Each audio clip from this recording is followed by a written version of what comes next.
What is up, YouTube? Here we go, another tow auction find here. Got a 2000 Dodge Durango. 280K, but it runs really good. So, drove it back from the auction. Noticed it had a shifting issue. The code that's coming up is P1756, which is the governor pressure solenoid. Either the solenoid or the pressure switch itself, pressure sensor. So I ordered the kit online. In the next coming days, we're going to go ahead and we're going to switch that out along with the band. So it's one of the ones I could do a walk around on because it's in really good condition. So here we go.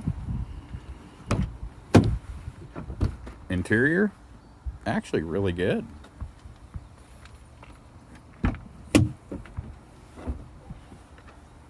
It does have the third row.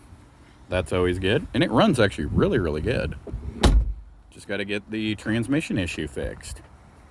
And get a few other things done like recharge the AC, that kind of normal maintenance. So here we go.